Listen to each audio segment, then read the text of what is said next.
Hello students, welcome to 10 study point. आज हम continue कर रहे हैं chapter 10 that is wave optics. इससे पहले हमने ऑप्टिक्स का एक और चैप्टर स्टडी किया था दैट इज रे ऑप्टिक्स। ठीक है, तो ऑप्टिक्स की बेसिकली दो ब्रांचेस होती हैं, first is ray optics and second is wave optics. अगर रे ऑप्टिक्स की बात करें, ठीक है, तो हम यहाँ पे कह सकते हैं it is the branch of physics which deals with macroscopic phenomena of light. जो मैक्रोस्कोपिक फेनोमेना के साथ डील कर रही है उसको हम क्या बोलते हैं, रे ऑप्टिक्स। अगर वेव ऑप्टिक्स की बात करें, so it is the branch of physics which deals with microscopic phenomena of light। जो लाइट के माइक्रोस्कोपिक फेनोमेना के साथ डील करती है उस ब्रांच को हम क्या बोलते हैं, वेव ऑप्टिक्स। क्लियर। अब बात करते हैं रे ऑप्टिक्स में हमने कौन कौन से फेनोमेना स्टडी किए थे। For example the rectilinear propagation of wave, rectilinear propagation of light रे। ठीक है, ये हमने रे ऑप्टिक्स में स्टडी किया था। फिर हमने reflection of light and refraction of light, ये सारे फेनोमेना डिस्कस किए थे इन रे ऑप्टिक्स। अब बात करते हैं वेव ऑप्टिक्स। तो वेव ऑप्टिक्स में हम कौन कौन से फेनोमेना लाइट के स्टडी करेंगे। For example diffraction. डिफ्रैक्शन क्या होता है, मान लो आपने लाइट के पाथ में कोई भी ऑब्स्टिकल प्लेस कर दिया तो लाइट उसके कॉर्नर्स पे बेंड कर जाएगी, उस फेनोमेना को क्या बोलते हैं, डिफ्रैक्शन ऑफ लाइट। फिर हम इसमें पढ़ेंगे इंटरफेरेंस। इंटरफेरेंस क्या होती है, जब दो वेव्स एक दूसरे के ऊपर सुपर इम्पोज करेंगी तो जो इंटेंसिटी में चेंज आएगा, जो रिजल्टेंट इंटेंसिटी आएंगी, उस फिनोमिना को हम क्या बोलते हैं, इंटरफेरेंस। ठीक है, फिर हम इसमें एक और लाइट का बहुत ज्यादा इंपॉर्टेंट फिनोमिना डिस्कस करेंगे that is polarization of light. Polarization of light. तो बेसिकली रे ऑप्टिक्स और वेव ऑप्टिक्स में डिफरेंस क्या है। अगर रे ऑप्टिक्स की बात कर रहे हैं तो यहाँ पे हम लाइट को होली और प्योरली पार्टिकल कंसीडर कर रहे हैं। ठीक है, बट अगर हम वेव ऑप्टिक्स की बात कर रहे हैं तो वेव ऑप्टिक्स में लाइट को एज अ वेव कंसीडर करेंगे और सारे phenomena one by one discuss करेंगे। ठीक है, अब क्या था, जब लाइट की स्टडी चल रही थी, देखो लाइट हमें पता है क्या थी, इट इज अ लाइट क्या है, it is a form of energy which is received from the sun. अब लाइट का नेचर कैसा होगा, ठीक है, क्या इसको मीडियम रिक्वायर्ड है या नहीं रिक्वायर्ड है, ये ट्रांसवर्स है, ये लॉन्गिट्यूडिनल है इन नेचर। तो इन सारे फैक्ट्स पे स्टडी चल रही थी उस टाइम पे। तो न्यूटन ने एक थ्योरी दी that is known as corpuscular theory. ठीक है, इस थ्योरी में उन्होंने क्या कहा, light is made up of very small particles, बहुत छोटे छोटे पार्टिकल से मिलके बनी हुई है, जिन्हें क्या बोलते हैं, कॉर्पसल्स। ठीक है, कॉर्पसल्स बोलते हैं।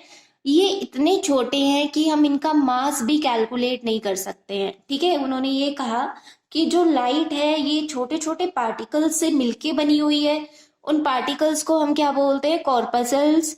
और ये पार्टिकल्स इतने छोटे हैं कि हम इनका मास फाइंड नहीं कर सकते।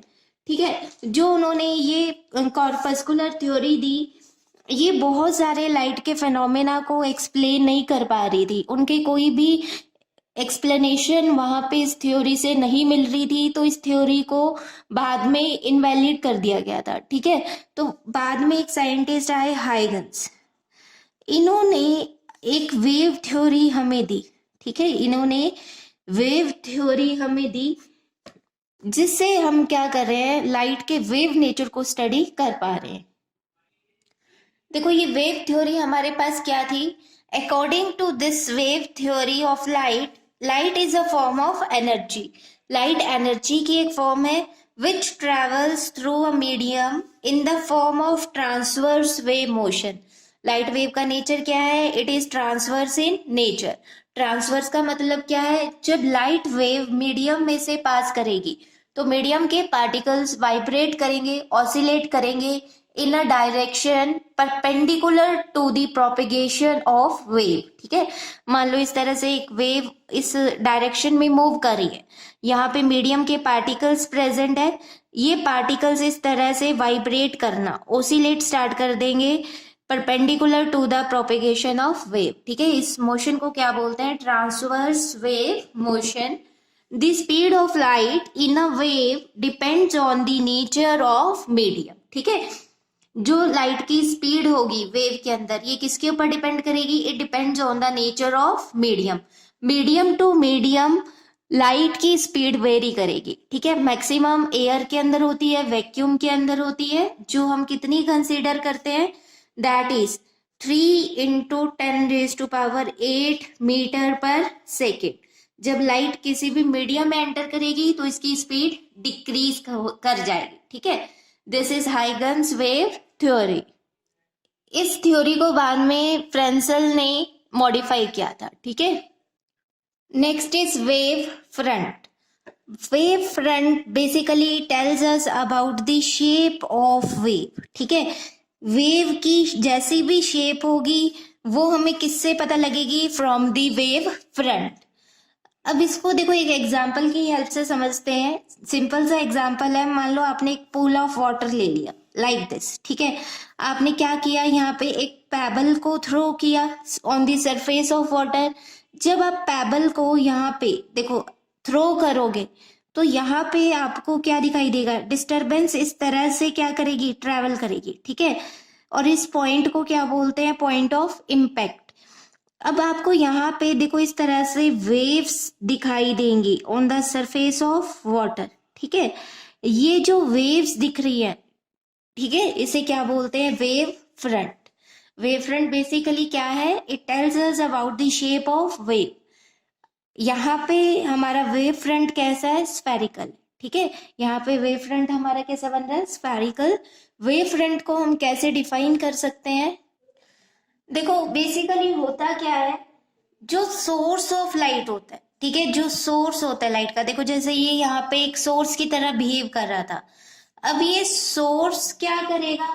ये डिस्टरबेंस को सेंड करेगा इन ऑल डायरेक्शंस। ठीक है, source of light sends disturbance in all directions, हर एक डायरेक्शन में ये डिस्टरबेंस को सेंड करेगा। ठीक है, अगर हम होमोजीनियस मीडियम की बात करें तो होमोजीनियस मीडियम में velocity of all light waves, velocity of all light waves in all direction is same, in all directions is same।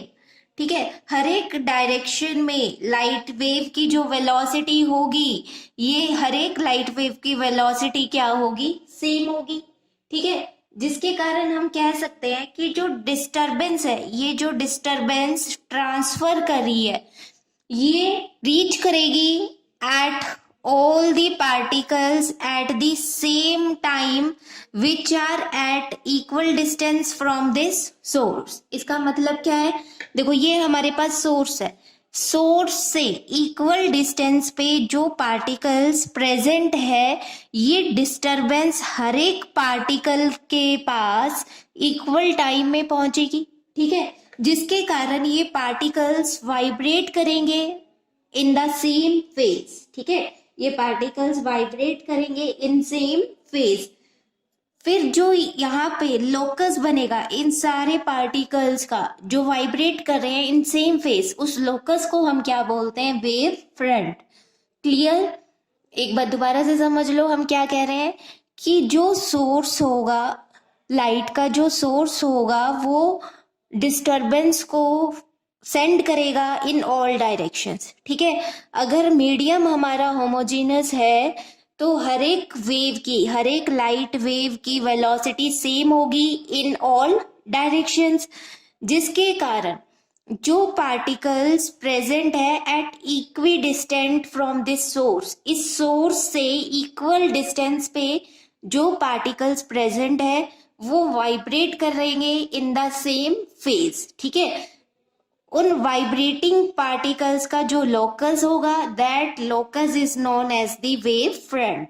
और वेव फ्रंट से हमें क्या इंफॉर्मेशन मिल रही है? About the shape of wave. हम इसको कैसे डिफाइन कर सकते हैं?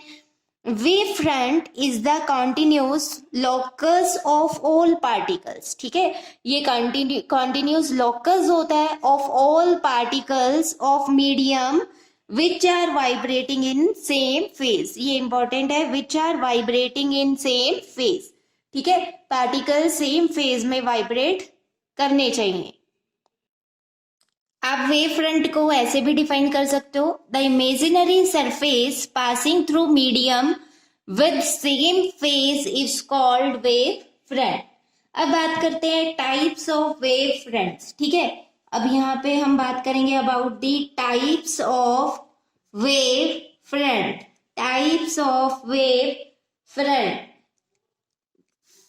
अब जो वेव फ्रंट की टाइप्स है ये डिपेंड करती हैं on the shape of source of light. ठीक है, तो यहाँ पे लिखेंगे depending on shape of source of light. Shape of source of light. The types of wave fronts are, देखो सबसे पहले हम बात करते हैं about spherical wave front. About spherical wave front. Spherical wave front. और सेकंड हमारे पास होता है cylindrical wave front. Second is cylindrical wave front. और थर्ड हमारे पास होता है plane wave front. Third is plane wave front. Third is plane wave front. देखो पहले बात करते हैं स्फेरिकल वेव फ्रंट के बारे में। वेव फ्रंट स्फेरिकल कब होगा? जब हमारा जो सोर्स ऑफ लाइट है वो कैसा होगा? पॉइंट सोर्स होगा। ठीक है, when source of light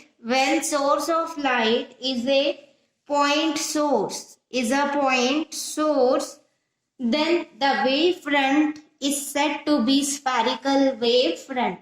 For example, देखो यहाँ पे हमारे पास एक पॉइंट सोर्स है। ठीक है, लाइट का एक पॉइंट सोर्स हमने कंसीडर कर लिया। अब ये क्या कर रहा है? वेव्स को, डिस्टरबेंस को फॉरवर्ड कर रहा है इन all directions with the same speed. तो यहाँ पे हमारे पास देखो वेव फ्रंट कौन सा बनेगा? फिर यहाँ पे वेव फ्रंट हमारा कैसा होगा? It is spherical in shape. ठीक है, वेव फ्रंट हमारा कौन सा होगा? Spherical, like this. जो हमारा स्फेरिकल वेव फ्रंट होगा इसके सेंटर पे क्या प्रेजेंट होगा? सोर्स, पॉइंट सोर्स प्रेजेंट होगा। अब बात करते हैं about the cylindrical wave front. Cylindrical wave front कब बनेगा? when the source of light is linear। जब लाइट का सोर्स लीनियर होगा। For example as a slate, उस केस में जो वेव फ्रंट बनेगा that is cylindrical wave front. ठीक है, फॉर एग्जाम्पल मान लो ये वाला सोर्स है हमारा, like a slate, linear source है। तो यहाँ पे जो वेव फ्रंट बनेगा ये सिलेंड्रिकल होगा, लाइक दिस। क्लियर? इस तरह से आप यहाँ पे ड्रॉ कर सकते हो cylindrical wave front from a linear source. अब बात करते हैं थर्ड टाइप की, that is plane wave front. Plane wave front में सोर्स हमारा कैसे होगा? देखो when the source of light is point source, या तो वो पॉइंट सोर्स हो या फिर वो लीनियर, दोनों में से कोई भी हो सकता है। ठीक है, when the source of light is point source और लीनियर सोर्स।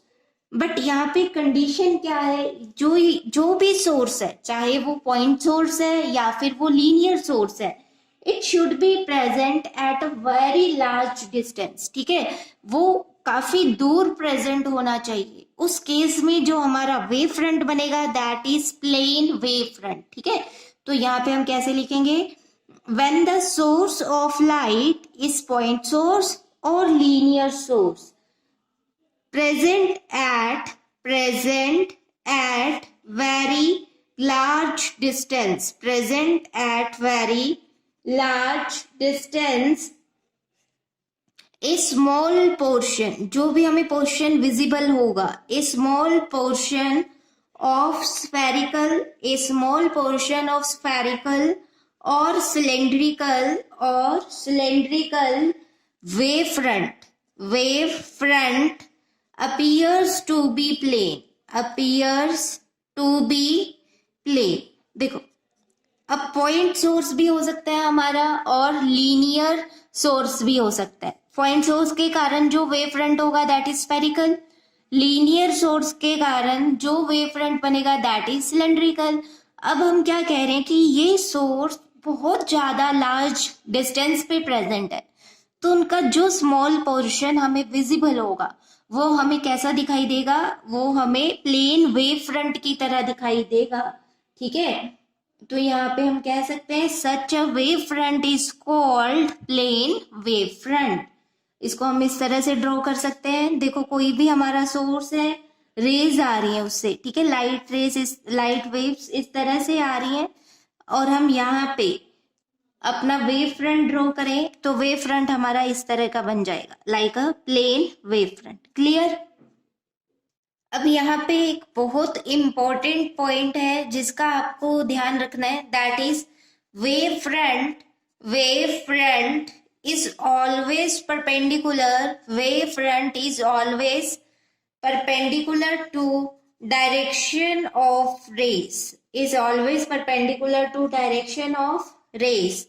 या फिर आप इस पॉइंट को ऐसे भी बोल सकते हो, wave front is perpendicular to energy of the light rays, अब समझो क्या है, देखो यहाँ पे कंसीडर कर लो, हमने क्या किया, एक प्लेन वेव फ्रंट ड्रॉ कर लिया लाइक दिस। ठीक है, ये लाइंस क्या रिप्रेजेंट कर रही हैं, प्लेन वेव फ्रंट को रिप्रेजेंट कर रही है। रेज यहाँ पे कैसे पास कर रही हैं, लाइक दिस। तो आप देख सकते हो जो ये वेव फ्रंट है ये हर एक पॉइंट पे परपेंडिकुलर है to the direction of rays. ठीक है, अब रेज की जो डायरेक्शन होती है वो किसको रिप्रेजेंट करती है, that is the direction of energy flow. Rays जिस डायरेक्शन में ट्रेवल कर रही है वो डायरेक्शन किसकी नॉलेज दे रही है, about the direction of energy flow. So we can say that wave front is perpendicular to the energy of light rays। ठीक है, ये बहुत इंपॉर्टेंट पॉइंट है, इसके बेस जो हम आगे डेरिवेशंस करेंगे उसमें ये पॉइंट बहुत ज्यादा हेल्पफुल होगा। ठीक है, तो इस पॉइंट को बहुत अच्छे से समझो कि जो भी वेव फ्रंट होगा हमारा, चाहे वो प्लेन वेव फ्रंट है, चाहे वो स्फेरिकल वेव फ्रंट है या फिर सिलेंड्रिकल वेव फ्रंट है, it should always be perpendicular to the direction of rays। अब बात करते हैं, मान लो यहाँ पे हमने स्फेरिकल वेव फ्रंट की बात करते हैं। ठीक है, अब स्फेरिकल वेव फ्रंट हमारा दो टाइप्स का हो सकता है, first is converging wave front end second should be diverging wave front, second should be diverging wave front। अब कॉन्वर्जिंग वेव फ्रंट की बात करते हैं। ठीक है, कंसीडर कर लो हमारे पास इस तरह से कॉन्वर्जिंग रेज है जो कॉन्वर्ज कर रही हैं at a point as shown in this figure. ठीक है, यहाँ पे अब हमें क्या करना है, वेव फ्रंट ड्रॉ करना है। यहाँ पे देखो जो सोर्स है ये कैसा है, this is a point source, तो वेव फ्रंट यहाँ पे कैसा बनेगा, स्फेरिकल वेव फ्रंट बनेगा। ठीक है, तो यहाँ पे जो हमारा वेव फ्रंट होगा it should be like this. ये किसकी फिगर है, this is the figure of converging wave front. अब बात करते हैं डाइवर्जिंग स्फेरिकल वेव फ्रंट की। तो डाइवर्जिंग स्फेरिकल वेव फ्रंट में देखो ये हमारे पास एक पॉइंट सोर्स है, रेज क्या कर रही है, इस पॉइंट सोर्स से डाइवर्ज कर रही है लाइक दिस। ठीक है, इस तरह से रेज यहाँ पे डाइवर्ज कर रही है। यहाँ पे जो हमारा वेव फ्रंट बनेगा that is spherical because this is a point source.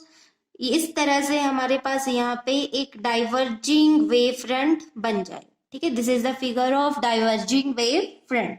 आप देख सकते हो हर एक पॉइंट पे wave front is perpendicular to the direction of rays. ठीक है, सिमिलरली इसमें देख सकते हो आप वेव फ्रंट हर एक पॉइंट पे परपेंडिकुलर है to the direction of rays. Clear? So this is all about the wave front. ठीक है, वेव फ्रंट बेसिकली क्या है? It is the shape of wave. अब बात करते हैं बहुत important principle, that is Huygens principle. Huygens principle.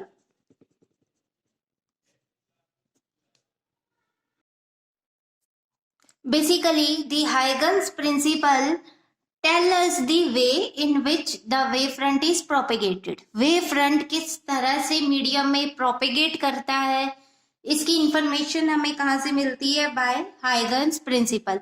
It is very important principal.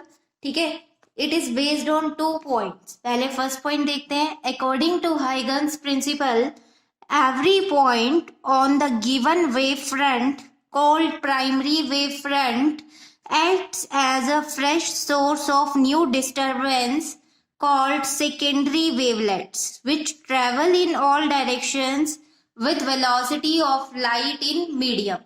देखो, फर्स्ट प्रिंसिपल के अकॉर्डिंग हमारे पास कंसीडर कर लो ये पॉइंट सोर्स ऑफ लाइट है। ठीक है, अब यहाँ पे पॉइंट सोर्स के कारण हमारे पास क्या बन रहा है? प्राइमरी वेव फ्रंट बन रहा है। लेट कर लो this is our primary wave front, इसको हम नेम दे रहे हैं A B. Primary wave front, point source है तो वेव फ्रंट हमारा स्फेरिकल होगा।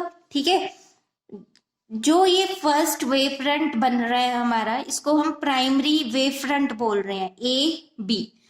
अब देखो फर्स्ट पॉइंट रीड करते हैं। Every point on given wave front, मान लो हमने यहाँ पे पॉइंट्स कंसीडर कर लिए, पॉइंट 1, पॉइंट 2 एंड पॉइंट 3, इस तरह से पॉइंट्स कंसीडर कर लिए on primary wave front. acts as a fresh source of new disturbance called secondary wavelets। हर एक पॉइंट, प्राइमरी वेव फ्रंट का हर एक पॉइंट एक्ट करेगा as a source of secondary wave front. ठीक है, प्राइमरी वेव फ्रंट का हर एक पॉइंट बिहेव करेगा like a source for the formation of secondary wave front. ठीक है, which travel in all directions with velocity of light। Clear? Second point, a surface touching the secondary wavelets। चलो second point को read करने से पहले हम यहाँ पे सेकेंडरी वेव फ्रंट ड्रॉ कर लेते हैं। अब हम क्या करेंगे? देखो लाइट ट्रेवल कर रही है with same speed in all directions. Distance travelled by light क्या होगा? डिस्टेंस का फॉर्मूला क्या होता है? Speed into time. डिस्टेंस का फॉर्मूला क्या होता है? Speed into time. अब स्पीड ऑफ लाइट हम ले रहे हैं c, टाइम हम ले रहे हैं t। तो हम कह सकते हैं कि t टाइम में, जब टाइम t है, t टाइम में लाइट कितना डिस्टेंस ट्रेवल कर रही है? ct। लाइट कितना डिस्टेंस ट्रेवल कर रही है? ct। अब हम क्या करेंगे? जो यहाँ पे हमने पॉइंट्स कंसीडर किए हैं, पॉइंट 1, पॉइंट 2, पॉइंट 3, इन पॉइंट्स को सेंटर मान के ct डिस्टेंस की आर्क्स, ct डिस्टेंस के सर्कल्स ड्रॉ कर लेते हैं, स्फीयर्स ड्रॉ कर लेते हैं। ठीक है, अब आप देखो यहाँ पे पॉइंट 1 को हमने सेंटर मान के ct डिस्टेंस का एक स्फीयर ड्रॉ कर लिया लाइक दिस। ठीक है, फिर पॉइंट 2 को सेंटर मान के हमने अगेन एक स्फीयर ड्रॉ कर लिया लाइक दिस। डिस्टेंस क्या होगा? रेडियस क्या होगा इस स्फीयर का? ct। इस बात का ध्यान रखना है, radius of this sphere would be ct। ठीक है, क्योंकि डिस्टेंस का फॉर्मूला क्या है? Speed into time, that is ct।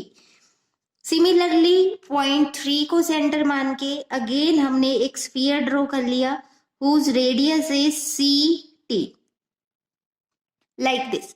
अब हम क्या करेंगे? देखो अब आप सेकेंड पॉइंट को रीड करो। A surface touching the secondary wavelets tangentially in forward direction. at any instant gives new wavefront at that instant. This is called secondary wavefront. अब हम क्या करेंगे, यहाँ पे एक टेंजेंट ड्रॉ कर लेते हैं, ठीक है। ये टेंजेंट क्या रिप्रेजेंट कर रही है, this tangent represent secondary wave front. Secondary wave front को हम नेम दे रहे हैं A1 B1, A1 B1। अब ये सेकेंडरी वेव फ्रंट हमने फॉरवर्ड डायरेक्शन में ड्रॉ किया है। कुछ बच्चों के माइंड में यहाँ पे क्वेश्चन आ रहा होगा कि यहाँ भी देखो, अगर हम टेंजेंट ड्रॉ कर रहे हैं तो यहाँ भी हमारे पास एक और वेव फ्रंट बन रहा है, ठीक है। इस वेव फ्रंट को हम कंसीडर क्यों नहीं करते, देखो हम जो भी वेव फ्रंट्स कंसीडर करेंगे ये हमेशा फॉरवर्ड डायरेक्शन में ही कंसीडर करेंगे, बिकॉज लाइट किस डायरेक्शन में ट्रेवल कर रही है, फॉरवर्ड डायरेक्शन में ट्रेवल कर रही है, ठीक है। Intensity of light is directly proportional to cos square theta by 2। ये आप आगे पढ़ोगे इस चैप्टर में, ठीक है। Intensity of light is proportional to square of cos theta by 2। अब फॉरवर्ड डायरेक्शन की अगर बात करें, ठीक है, अगर हम फॉरवर्ड डायरेक्शन की बात करें तो फॉरवर्ड डायरेक्शन के लिए लाइट की डायरेक्शन और ये एंगल देखो दोनों सेम डायरेक्शन में होंगे। थीटा यहाँ पे क्या होगा, 0। सेम डायरेक्शन के लिए थीटा क्या होगा, 0।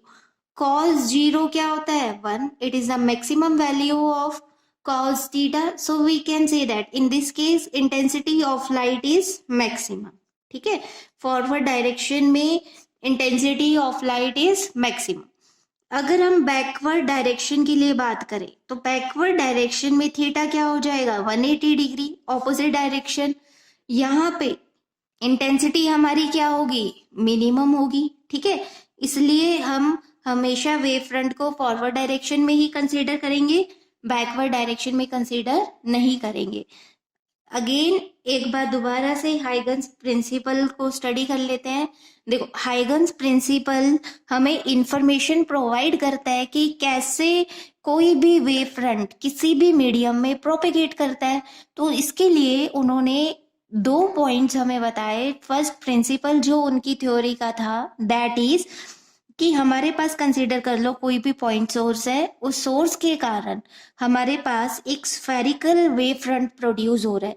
ये स्फेरिकल वेव फ्रंट हमारा क्या होगा, this is primary wave front. अब इस प्राइमरी वेव फ्रंट पे जो भी पॉइंट होगा वो बिहेव करेगा like a source for the secondary wave front, ठीक है। Every point on this primary wave front acts like a source for the formation of secondary wave front. फिर हम क्या कर रहे हैं, देखो लाइट फॉरवर्ड डायरेक्शन में ट्रेवल कर रही है। आफ्टर टाइम टी लाइट कितना डिस्टेंस ट्रेवल करेगी, डिस्टेंस का फॉर्मूला क्या होता है, speed into time. Speed of light is c, time हम कितना ले रहे हैं, t। तो लाइट कितना डिस्टेंस ट्रेवल कर रही है, ct। अब हम ct डिस्टेंस की आर्क्स यहाँ पे स्फीयर्स ड्रॉ कर लेंगे, ठीक है। इन पॉइंट्स को हम सेंटर मान के ct डिस्टेंस के स्फीयर्स ड्रॉ कर लेंगे। उन स्फीयर्स पे जब हम एक टेंजेंट ड्रॉ करेंगे इन फॉरवर्ड डायरेक्शन, वो टेंजेंट क्या रिप्रेजेंट करेगी, सेकेंडरी वेव फ्रंट रिप्रेजेंट करेगी, ठीक है।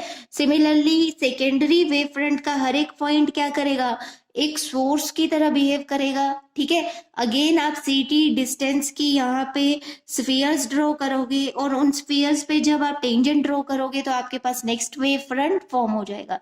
इस तरह से वेव फ्रंट किसी भी मीडियम में प्रोपेगेट करता है। Clear. Next is reflection on the basis of wave theory.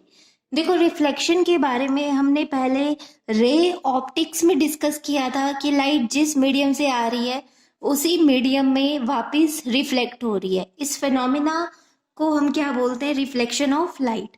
अब हम बात करेंगे reflection of light on the basis of wave theory, ठीक है। वेव ऑप्टिक्स के हाइगन्स प्रिंसिपल की हेल्प से रिफ्लेक्शन ऑफ लाइट को हम कैसे प्रूव कर सकते हैं।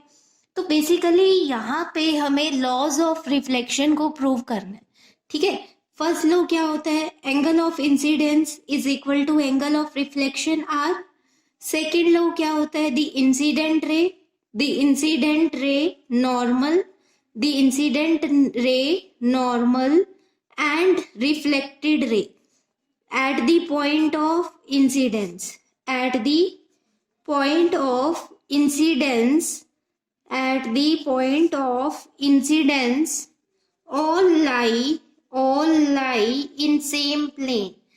All lie in same plane. ठीक है, ये हमें यहाँ पे प्रूव करना है. ये दोनों लॉज हमें प्रूव करने हैं with the help of wave theory.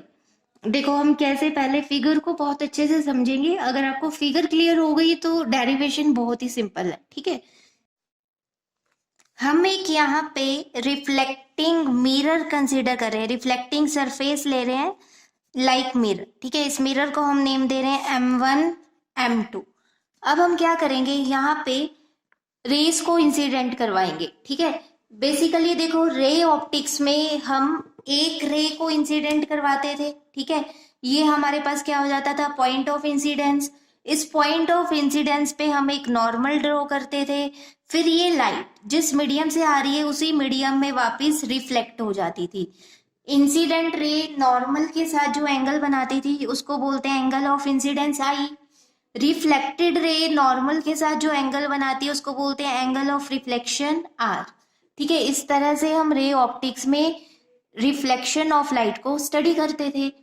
अब यहाँ पे क्या डिफरेंस है, अब हमें यहाँ पे पूरे एक वेव फ्रंट को इंसिडेंट करवाना है. ठीक है, अब कंसीडर कर लो हमारे पास इस तरह से रेज इंसिडेंट कर रही हैं ऑन मिरर.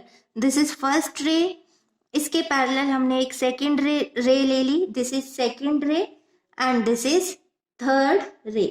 ये हमारे पास क्या है, थर्ड रे है लाइक दिस. ठीक है, इस तरह से हमने यहाँ पे 3 रेज ड्रॉ कर ली, 1 2 एंड 3. अब यहाँ पे देखो जो हमारा वेव फ्रंट होगा, हमने हाइगन्स थ्योरी में और जो वेव फ्रंट वाला टॉपिक डिस्कस किया था उसमें स्टडी किया था wave front is always perpendicular to the rays. बहुत ही इंपॉर्टेंट नोट पॉइंट था कि वेव फ्रंट चाहे वो प्लेन वेव फ्रंट हो, चाहे वो स्फेरिकल वेव फ्रंट हो या फिर वो सिलेंड्रिकल वेव फ्रंट हो, हर एक वेव फ्रंट रेज के हमेशा परपेंडिकुलर होता है. ठीक है, तो यहाँ पे इन तीनों रेस के परपेंडिकुलर अगर हम एक नॉर्मल ड्रॉ कर दें तो वो नॉर्मल क्या रिप्रेजेंट करेगा, प्राइमरी वेव फ्रंट. ठीक है, ये बात क्लियर है. तो यहाँ पे हम प्राइमरी वेव फ्रंट को देखो कैसे ड्रॉ कर सकते हैं. यहाँ पे हम एक नॉर्मल ड्रॉ कर देते हैं लाइक दिस. ठीक है, आप देख सकते हो ये नॉर्मल हर एक रे के साथ 90 डिग्री का एंगल बना रहा है. देखो 90 डिग्री का एंगल बन रहा है. तो ये हमारे पास क्या हो गया, हमारा प्राइमरी वेव फ्रंट हो गया. अब हमें क्या करना है, बेसिकली यहाँ पे हाइगन्स प्रिंसिपल अप्लाई करके सेकेंडरी वेव फ्रंट फॉर्म करना है. समझो हमें क्या करना है, प्राइमरी वेव फ्रंट के यूज करके हाइगन्स प्रिंसिपल अप्लाई करना है और सेकेंडरी वेव फ्रंट को फॉर्म करना है. तो हम कैसे कर सकते हैं, देखो ये हमारे पास क्या हो जाएगा, पॉइंट ऑफ इंसिडेंस हो जाएगा. ठीक है, यहाँ पे अगर हम नॉर्मल ड्रॉ कर ले, ये हमारे पास क्या हो जाएगा, नॉर्मल. इंसिडेंट रे नॉर्मल के साथ कितना एंगल बनाएगी, एंगल ऑफ इंसिडेंस क्या होगा, आई. ठीक है, अब ये वाला एंगल आप बताओ क्या होगा. देखो ये हमारे पास इंसिडेंट रे है और ये प्राइमरी वेव फ्रंट है. देखो इसको आप ऐसे समझ सकते हो, ये हमारे पास वेव फ्रंट है. ठीक है, ये हमारे पास इस तरह से वेव फ्रंट है और ये हमारे पास रे है. वेव फ्रंट और रे दोनों में कितना एंगल होता है, 90 डिग्री का एंगल होता है. ठीक है, तो ये वाला एंगल हमारा पूरा कितने का है, 90 डिग्री का है. उसमें ये वाला एंगल आई है तो ये वाला एंगल क्या होगा, दिस एंगल इज 90 माइनस आई. ये एंगल क्या हो जाएगा, 90 माइनस आई. ठीक है, इसमें तो किसी बच्चे को कोई डाउट नहीं होगा. अब हमें बेसिकली ये वाला एंगल फाइंड करना है जो प्राइमरी वेव फ्रंट यहाँ पे बना रहा है. इस प्राइमरी वेव फ्रंट को हम नेम दे देते हैं ए बी. इस प्राइमरी वेव फ्रंट को हम नेम दे देते हैं ए बी. अब देखो हमने क्या किया, यहाँ पे एक मिरर कंसीडर किया था. ठीक है, M1 M2. फिर हमने यहाँ पे एक नॉर्मल ड्रॉ कर दिया. नॉर्मल का मतलब ही क्या है, ये मिरर के साथ कितनी डिग्री का एंगल बना रहा है, 90 डिग्री का एंगल बना रहा है. ठीक है, तो ये वाला पूरा एंगल आपके पास 90 डिग्री का होगा.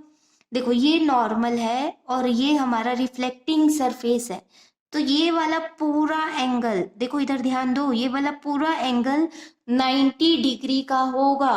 फिर हम क्या कह रहे हैं, यहाँ पे एक वेव फ्रंट प्रेजेंट है हमारे पास ए बी, इस तरह से ये वाला एंगल हमारा 90 माइनस आई है, तो ये एंगल क्या होगा, ये वाला एंगल, ये एंगल हो जाएगा आई, ठीक है, क्योंकि पूरा एंगल 90 डिग्री का है, ये वाला एंगल 90 माइनस आई हो गया, तो ये एंगल कितना होगा, आई होगा।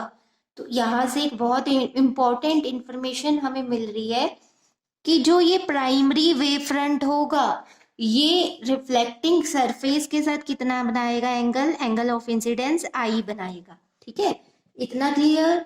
अब हमें क्या करना है, सेकेंडरी वेव फ्रंट ड्रॉ करना है।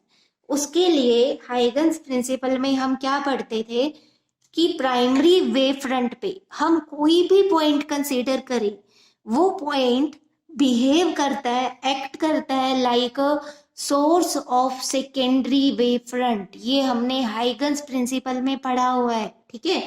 देखो अब जो ये हमारा प्राइमरी वेव फ्रंट है, ठीक है, यहाँ पे एक पॉइंट कंसीडर कर लेते हैं सी, लेट कर लो ये पॉइंट हमारा क्या है, सी, ए सी। चलो अब बात करते हैं पॉइंट ए की, ठीक है। पॉइंट ए पे हम क्या करेंगे, पॉइंट ए को सेंटर मान के अब हमें एक आर्क ड्रॉ करनी है यहाँ पे, ठीक है। उस आर्क का डिस्टेंस हमें कितना लेना है, सी टी। देखो डिस्टेंस का फॉर्मूला क्या होता है, speed into time, speed into time.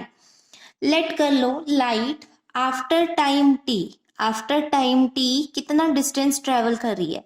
अब लाइट की स्पीड है सी, टाइम हम ले रहे हैं टी, तो डिस्टेंस कितना ट्रेवल कर रही है light in time t, it is c t, it is c t. तो हम क्या करेंगे, यहाँ पे ए पॉइंट को सेंटर मान के सी टी डिस्टेंस की एक आर्क ड्रॉ करेंगे, सी टी डिस्टेंस की एक आर्क ड्रॉ करेंगे।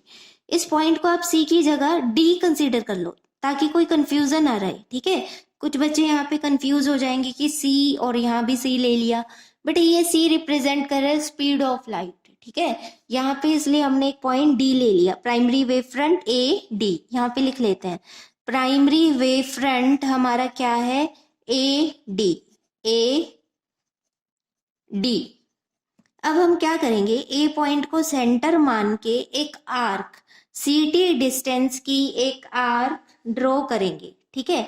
सी, देखो इस तरह से हमारी फिगर बनेगी, यहाँ पे कंसिडर कर लो एक आर्क हमने ड्रॉ कर ली लाइक दिस, ठीक है। फिर हम क्या करेंगे, जो ये हमारे पास पॉइंट है डी, इसको सेंटर मान के एक आर्क यहाँ पे ड्रॉ करेंगे, वो भी कितने डिस्टेंस की होगी, सी टी डिस्टेंस की होगी। यहाँ पे इस तरह से हम एक आर्क ड्रॉ कर लेते हैं इस पॉइंट पे लाइक दिस, डी पॉइंट को सेंटर मान के सी टी डिस्टेंस की हमने एक आर्क ड्रॉ कर ली। अब इन दोनों आर्क्स पे हम एक टेंजेंट ड्रॉ करेंगे, ठीक है, ध्यान से समझो। अब इन दोनों आर्क्स पे हम एक टेंजेंट ड्रॉ करेंगे, वो टेंजेंट क्या होगा हमारा, सेकेंडरी वेव फ्रंट होगा, ठीक है। तो यहाँ पे इस तरह से हम क्या करें, यहाँ पे इन दोनों आर्क्स पे एक टेंजेंट ड्रॉ कर देते हैं, ठीक है। तो ये टेंजेंट हमारा क्या बन गया, सेकेंडरी वेव फ्रंट बन गया। इस पॉइंट को हम नेम दे रहे हैं, देखो इसको डी दिया था, इसको आप डी डैश दे दो, ठीक है। और इस पॉइंट को हमने ए दिया था, इस पॉइंट को हम नेम दे देते हैं ए डैश। अब ए डी डैश, ध्यान से समझो, जो ये वाली लाइन है हमारी ए डी डैश, इस तरह से बनाएंगे इसको, देखो ए डी डैश, इसका डिस्टेंस क्या होगा, सी टी, ठीक है, क्योंकि हमने सी टी डिस्टेंस की एक आर्क ड्रॉ की है, तो ए डी डैश हमारा क्या हो जाएगा, सी टी हो जाएगा। इसमें तो किसी बच्चे को कोई कंफ्यूजन नहीं होगा, ठीक है, ए डी डैश क्या हो गया, सी टी हो गया। फिर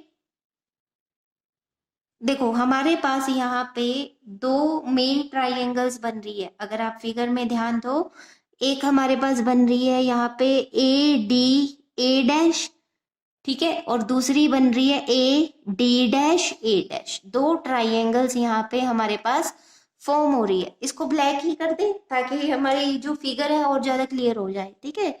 इसको हम इस तरह से ब्लैक ही कर देते हैं, लाइक दिस। अब आपको ज्यादा क्लियर हो रही होगी। ये दो ट्राइंगल्स हमारे पास बन रही है, ठीक है। ये हमारा क्या है, यहाँ पे लिख लेते हैं सेकेंडरी वेव फ्रंट हमारे पास कौन सा है। Secondary wave front is a dash D dash. Secondary wave front is a dash D dash. अगर आप यहाँ पे रिफ्लेक्टेड रेज को ड्रॉ करो, देखो ये वाली फर्स्ट इंसिडेंट रे है, ये इस तरह से रिफ्लेक्ट हो गई, ठीक है। ये इस तरह से रिफ्लेक्ट हो गई, इसको हम ऐसे 1 डैश लिख देते हैं ताकि आपको क्लियर रहे। ये हमारे पास सेकेंड रे है, देखो सेकेंड रे यहाँ पे स्ट्राइक करने के बाद इस तरह से रिफ्लेक्ट हो जाएगी, दिस इज 2 डैश। ये हमारी थर्ड रे है, तो ये हमारी थर्ड रिफ्लेक्टेड रे हो जाएगी 3 डैश। फिगर क्लियर है? फिगर में किसी बच्चे को कोई डाउट नहीं होना चाहिए। बहुत ही सिंपल फिगर है बेटे। क्या करना है, पहले हमने यहाँ पे 3 रेज को इंसिडेंट करवा दिया लाइक दिस, ठीक है। फिर उनके ऊपर एक परपेंडिकुलर ड्रॉ कर दिया, वो परपेंडिकुलर क्या हो जाएगा, प्राइमरी वेव फ्रंट हो जाएगा। फिर हमें पता है कि प्राइमरी वेव फ्रंट का हर एक पॉइंट बिहेव करता है like a source of secondary wave front. तो ए पॉइंट को सेंटर मान के हमने एक आर्क ड्रॉ कर ली, फिर हमने डी पॉइंट को सेंटर मान के एक आर्क यहाँ पे ड्रॉ कर ली, इन दोनों आर्क्स पे हमने एक टेंजेंट ड्रॉ कर दिया। तो ये टेंजेंट क्या रिप्रेजेंट कर रहा है, secondary wave front, A dash D dash. Simple diagram, ठीक है। अब ये डिस्टेंस देखो, ए डी डैश यहाँ पे लिख लेते हैं, ए डी डैश किसके इक्वल है, सी टी के इक्वल है। तो जो ये वाला डिस्टेंस होगा D A dash, D A dash ये भी किसके इक्वल होगा, सी टी के इक्वल होगा। देखो डी पॉइंट को सेंटर मान के सी टी डिस्टेंस की एक आर्क हमने ड्रॉ की थी, तो डी ए डैश भी क्या हो जाएगा, सी टी हो जाएगा। क्लियर?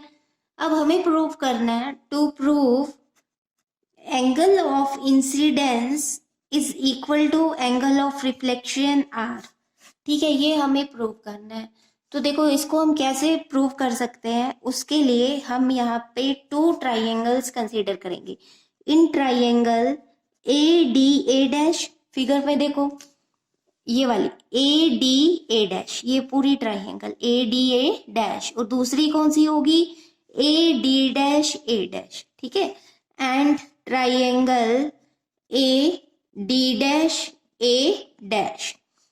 अब यहाँ पे देखो ये साइड ए डैश कॉमन है दोनों ट्राइंगल्स में, ठीक है।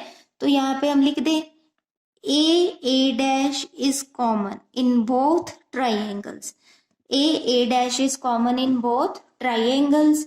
अब इधर ध्यान दो, ये वाला एंगल देखो, दोनों ट्राइंगल्स में ये वाला एंगल कितने डिग्री का होगा, angle A D A dash this is 90 degree, ठीक है। और ये वाला एंगल भी हमारा कितने का होगा, दिस इज ऑल्सो 90 डिग्री। तो यहाँ पे हम लिख लेते हैं angle A D A dash is equal to angle A D dash A dash, being right angle. दोनों क्या है, राइट एंगल्स हैं, 90 डिग्री के एंगल्स हैं। अब बात करते हैं साइड्स। देखो एक साइड हो, यहाँ पे हमने लिखा हुआ है A D dash is equal to D A dash. A D dash देखो ये वाली, जो ये वाली ट्राइंगल है सेकंड वाली, उसकी ये वाली साइड ए डी डैश, और फर्स्ट ट्राइंगल की ये वाली साइड डी ए डैश, ये दोनों एक दूसरे के इक्वल है। तो हम लिख लेते हैं ए, पहली कौन सी है triangle A D A dash, उसकी D A dash is equal to A D dash, ठीक है। कितना है, दोनों इक्वल हैं, D A dash is equal to A D dash is equal to C T, ठीक है। तो इस प्रॉपर्टी से देखो, आर एच प्रॉपर्टी से हमें क्या पता लग रहा है, both these triangles are congruent, ठीक है। हम लिख सकते हैं by R H properties both the triangles are congruent. इसका मतलब क्या है, the opposite angles to equal sides are also said to be equal, ठीक है। अब देखो यहाँ पे हमारे पास ये वाली 2 ट्राइंगल्स है, देखो इसको दोबारा से ड्रॉ करते हैं एक बार।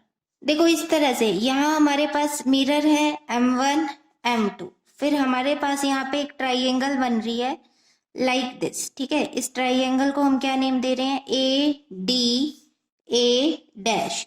सेकेंड ट्राइंगल हमारे पास ऐसे बन रही है, ठीक है, ऐसे, इसका नेम है A D dash A dash. अब ये दोनों एंगल्स 90 डिग्री के हैं, ठीक है। जो ये वाली साइड है डी ए डैश, ये हमें कितनी गिवन है, c t. D A dash हमें कितनी गिवन है, c t. Similarly A D dash भी कितनी है हमारे पास, सी टी। फिर ए डैश दोनों ट्राइंगल्स में कॉमन है, तो हमने क्या कहा कि by R H S property ये दोनों ट्राइंगल्स क्या हो गई, एक दूसरे के कॉन्ग्रुएंट हो गई। अगर ये दोनों ट्राइंगल्स कॉन्ग्रुएंट है तो जो इक्वल साइड्स हैं उनके ऑपोजिट एंगल्स क्या होंगे, एक दूसरे के इक्वल होंगे, ठीक है। अब देखो ये वाली जो साइड है डी ए डैश, इसके ऑपोजिट साइड में ये वाला एंगल है, इस एंगल को हमने क्या नेम दिया है, एंगल ऑफ इंसिडेंस आई। अब जो ये वाली साइड है ए डी डैश, इसके ऑपोजिट कौन सा एंगल होगा, ये वाला एंगल होगा।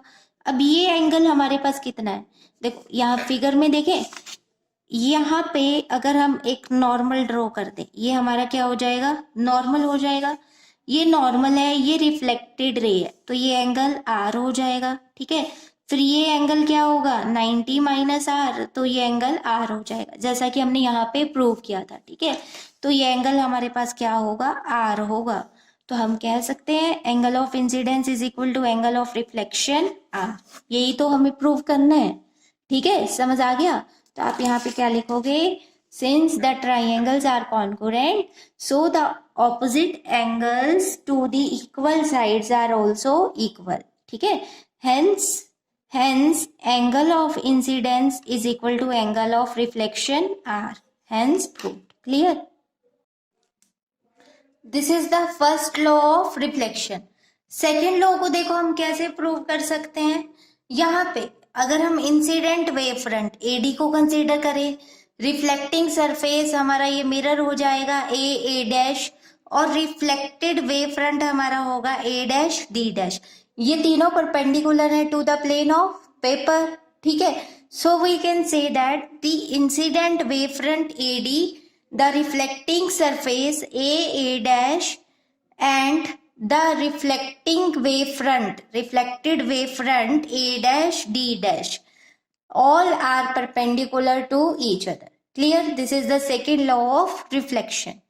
अब वेव थ्योरी को यूज करके हम रिफ्रैक्शन ऑफ लाइट को प्रूव करेंगे, ठीक है। Next is refraction of light on the basis of wave theory. देखो कंसीडर करो, अब हमें यहाँ पे रिफ्रैक्शन ऑफ लाइट को प्रूव करना है यूजिंग वेव थ्योरी। इससे पहले देखो रे ऑप्टिक्स में हमने क्या पढ़ा था, मान लो ये हमारे पास क्या है, कोई भी सरफेस है जो रेयरर मीडियम और डेंसर मीडियम को सेपरेट कर रहा है, ठीक है। रेयरर मीडियम से लाइट रे आ रही है, जब वो रेयरर से डेंसर मीडियम में एंटर करेगी तो पॉइंट ऑफ इंसिडेंस पे हम एक नॉर्मल ड्रॉ करते हैं। इंसिडेंट रे नॉर्मल के साथ जो एंगल बनाती है उसको हम एंगल ऑफ इंसिडेंस आई बोलते हैं।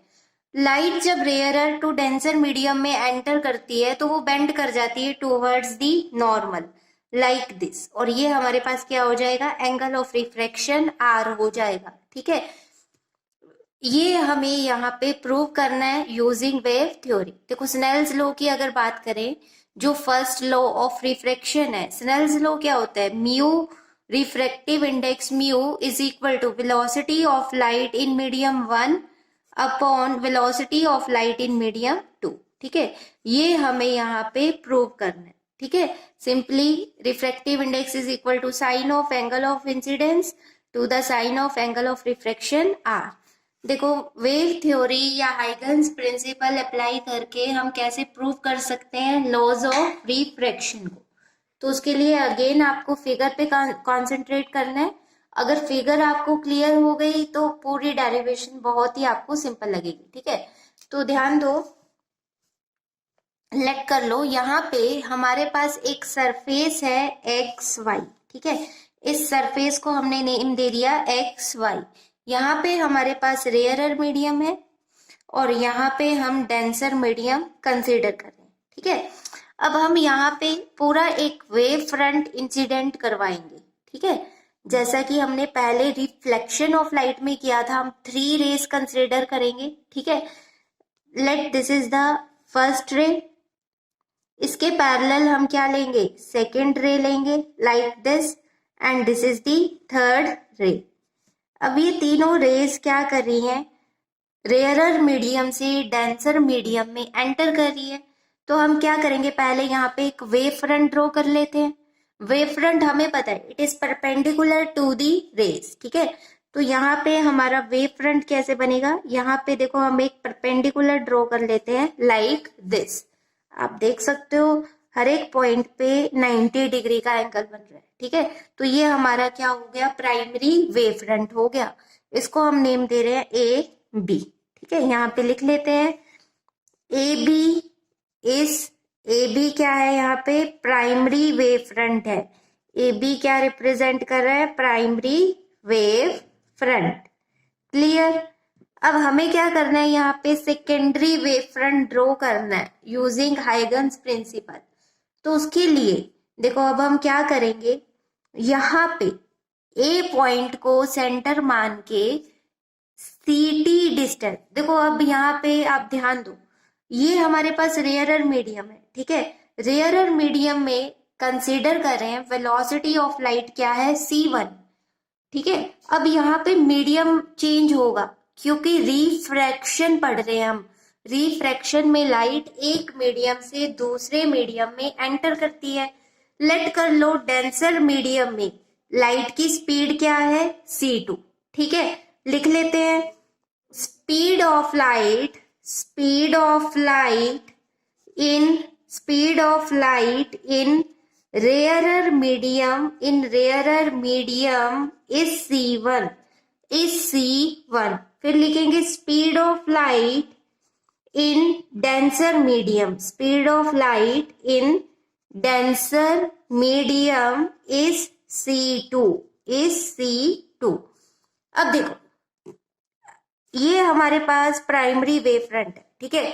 तो इसका हर एक पॉइंट एक सेकेंडरी वेव फ्रंट के सोर्स की तरह बिहेव कर रहा है।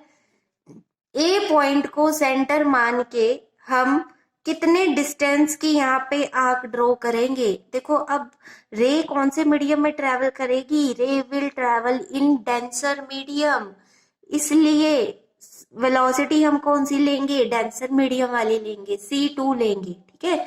तो यहाँ पे डिस्टेंस का फॉर्मूला क्या बनेगा, c2t। ध्यान रखना है डेंसर मीडियम में डिस्टेंस का फॉर्मूला क्या बनेगा, c2t। और अगर रेयरर मीडियम की बात करें तो रेयरर मीडियम में डिस्टेंस का फॉर्मूला होगा c1t, ठीक है, c1t। अब इधर ध्यान दो, हम क्या करेंगे, ए पॉइंट को सेंटर मान के c2t डिस्टेंस की एक आर्क ड्रॉ करेंगे, ठीक है। तो इस तरह से हमारे पास यहाँ पे एक आर्क ऑब्टेन हो जाएगी, ठीक है। ये हमारे पास ये वाला डिस्टेंस देखो, अब यहाँ पे रिफ्रैक्शन होगा ना, लाइट कैसे एंटर कर रही है, from rarer to denser medium. अगर हम यहाँ पे नॉर्मल ड्रॉ करें, देखो इस पॉइंट ऑफ इंसिडेंस पे हमने एक नॉर्मल ड्रॉ कर लिया, ये एंगल हमारा क्या हो जाएगा, एंगल ऑफ इंसिडेंस आई होगा। ये पूरा एंगल 90 डिग्री का है, तो ये एंगल क्या होगा, 90 माइनस आई होगा। फिर फर्दर ये एंगल 90 डिग्री का है, नॉर्मल है to the surface X Y. तो आप देख सकते हो ये पूरा एंगल 90 डिग्री का है, ठीक है। ये एंगल 90 माइनस आई है, तो ये एंगल हमारे पास आई हो जाएगा। जैसे कि हमने इससे पहले वाली डेरिवेशन में पढ़ा था, सेम वही प्रोसीजर हम यहाँ पे फॉलो कर रहे हैं, ठीक है।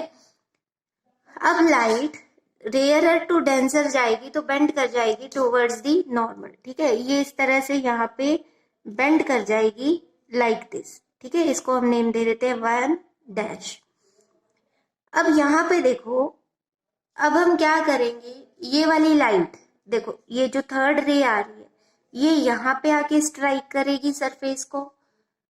अब हम क्या करें, यहाँ पे एक टेंजेंट ड्रॉ कर देते हैं, ठीक है। देखो यहाँ पे हम एक टेंजेंट ड्रॉ करेंगे, वो टेंजेंट हमें किसकी इंफॉर्मेशन प्रोवाइड करेगी, सेकेंडरी वेव फ्रंट की इंफॉर्मेशन प्रोवाइड करेगी। ठीक है, तो उससे पहले क्या करेंगे, हम बी पॉइंट को सेंटर मान के C1t डिस्टेंस की एक आर्क ड्रॉ करेंगे। ठीक है, बी पॉइंट को सेंटर मान के हमने C1t डिस्टेंस की एक आर्क यहाँ पे ड्रॉ कर ली। ये डिस्टेंस हमारा क्या हो जाएगा, C1t।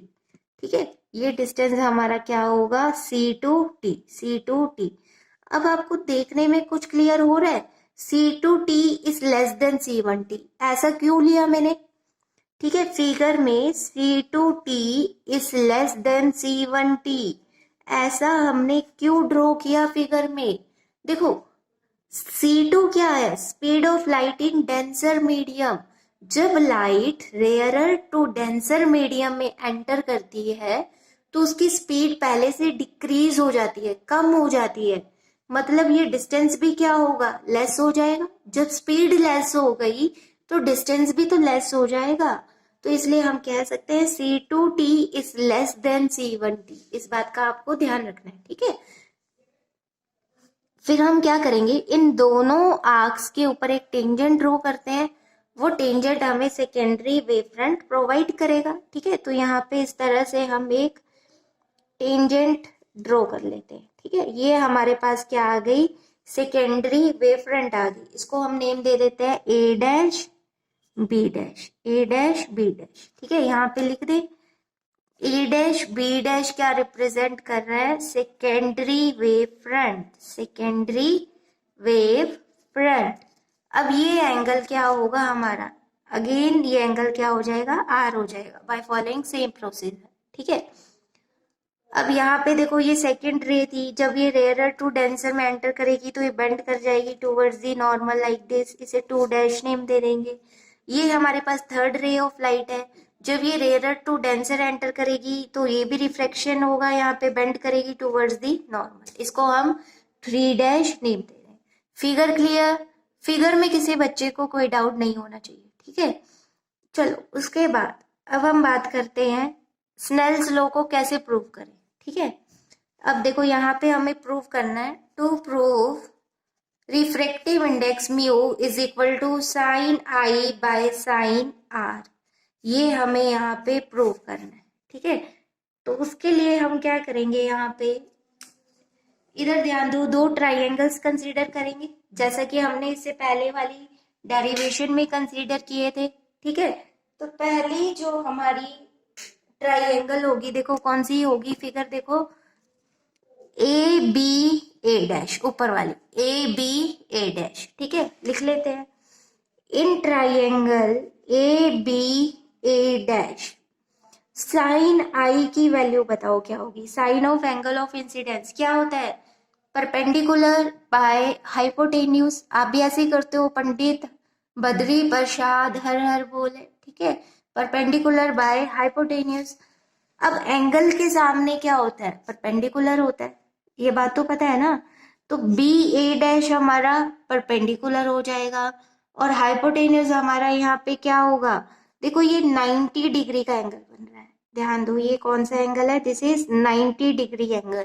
अगर हम एक ट्राइंगल ड्रॉ करें, देखो हमारे पास ऐसे एक राइट एंगल ट्राइंगल होती है, ये हाइपोटेन्यूज होता है, ये बेस होता है और ये परपेंडिकुलर होता है। एंगल के सामने हमेशा क्या होता है, परपेंडिकुलर होता है।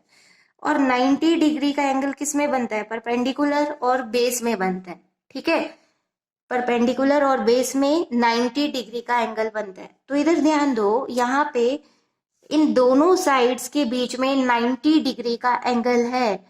अब एंगल के सामने हमारा क्या होता है, परपेंडिकुलर होता है। अगर ये हमारा परपेंडिकुलर है तो ये हमारा बेस होगा।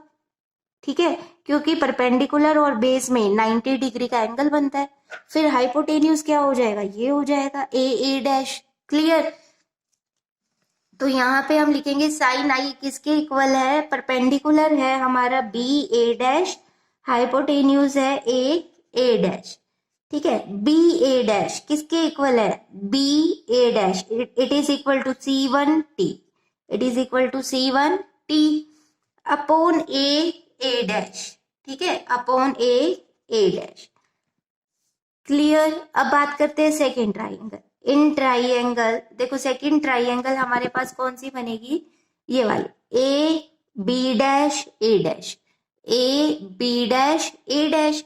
देखो इसको यहीं पे सॉल्व कर लेते हैं ताकि आपको अच्छे से क्लियर हो जाए। अब हमें यहाँ पे साइन आर फाइंड करना है, ठीक है, यहाँ पे लिख लो in triangle A B dash A dash, sine are किसके इक्वल होगा, perpendicular by hypotenuse.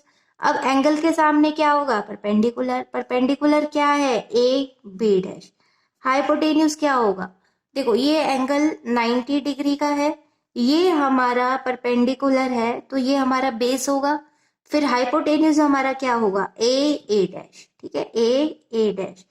A B dash किसके इक्वल है, C2T बाय ए डैश, ठीक है। साइन आर किसके इक्वल आएगा, C2T बाय ए डैश। लिख ले, पहले यहाँ पे ट्राइंगल का नेम लिखते हैं। ट्राइंगल का नेम क्या है, A B dash A dash. Sine are किसके इक्वल है, it is equal to A B dash by A dash which is equal to C2T by A dash. अब दोनों को डिवाइड कर देते हैं। This is equation number 1, this is equation number 2। अब दोनों इक्वेशंस को जब डिवाइड करेंगे, देखो हमारे पास क्या आएगा, sine I by sine R, sine of angle of incidence to the sine of angle of refraction R, which is equal to sine I किसके इक्वल है, C1T by A dash. Sine are किसके equal है, it is equal to C2T by A dash. A dash से A dash cancel हो जाएगा, T से T cancel हो जाएगा, तो हमारे पास sine I by sine are किसके इक्वल आ रहा है, C1 बाय C2। अब sine I by sine R क्या रिप्रेजेंट कर रहा है, refractive index mu, which is equal to sine I by sine R, which is equal to velocity of light in medium 1 upon velocity of light in medium 2, ठीक है।